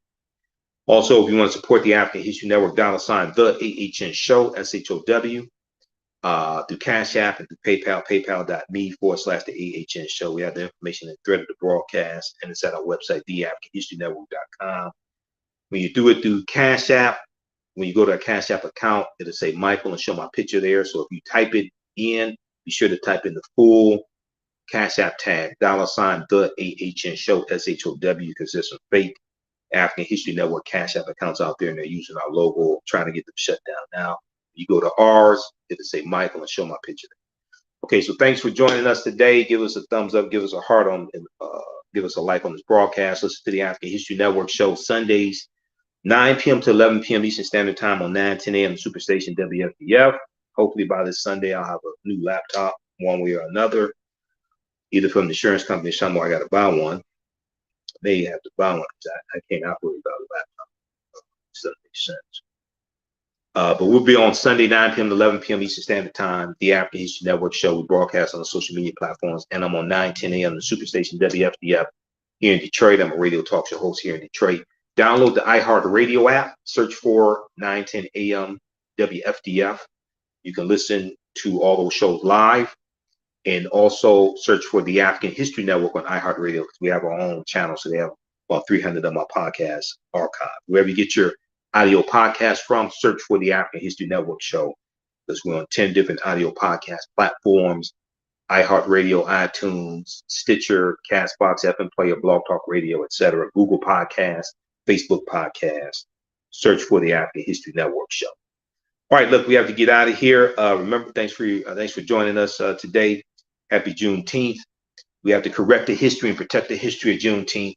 This is one of my Juneteenth shirts that I got from the 3-day Juneteenth parade and music festival in Atlanta, Georgia. I've spoken there a few times, and I'm a vendor there and one of the presenters. This year, I stayed here in Detroit because people contacted me in advance. They wanted me to speak here in Detroit, so I said, okay, I'll stay here. Remember, right now, it's correct wrong behavior. It's not over till we win. Wakanda forever. When we come together and celebrate Juneteenth, we can have fun, but we have to have the historical component, political education component. We have to deal with the legal component and deal with law, and then have the economic empowerment component as well. And part of economic empowerment is supporting African American owned business. That's part of it.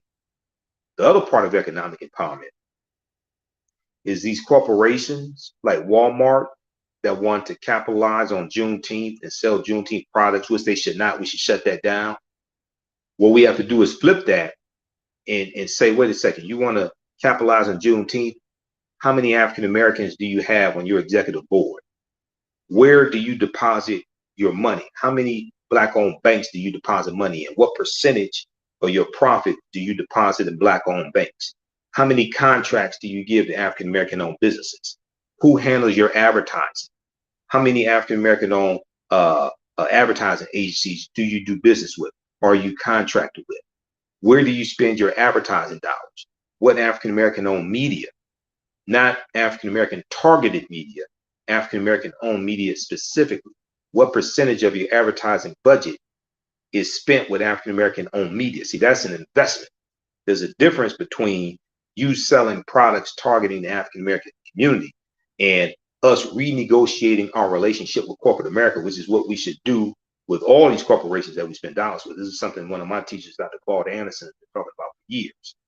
But especially with Juneteenth, and to a larger extent, African American History Month, February, all these corporations that want to capitalize on Juneteenth, all this stuff, this is what we should be pushing to them.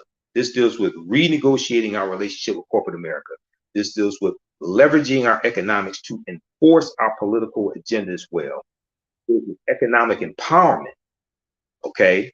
Because we're not just talking about jobs, even though we need to talk to them about what percentage of your employees are African American. Then we go to upper management, middle management, upper management, executive board, things like this. So we have to renegotiate our relationship with corporate America from one of just being consumers to having more of a partnership, okay, and getting these contracts, getting a greater percentage of their advertising dollars for our advertising agencies and African American owned media and radio stations, TV stations, on the digital platform, okay, the digital media as well. All right, we have to get out of here right now. It's correct wrong behavior is not over till we win. Wakanda forever, and we'll talk to you next time. Peace. Happy Juneteenth.